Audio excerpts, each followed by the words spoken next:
You ask Tiger to solve. This deals with linear equations with one unknown. The final result is g equals -10. Let's solve it step by step. Simplify the expression. Expand the parentheses. Group like terms. Multiply the coefficients. Simplify the arithmetic. Combine like terms. Group all constants on the right side of the equation. Add 30 to both sides. Simplify the arithmetic.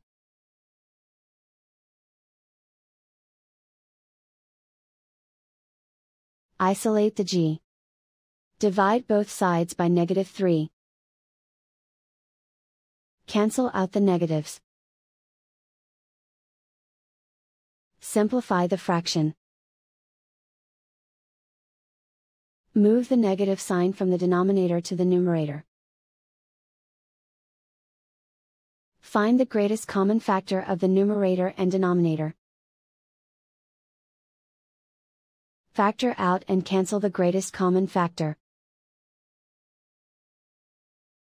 And so the final result is g equals -10.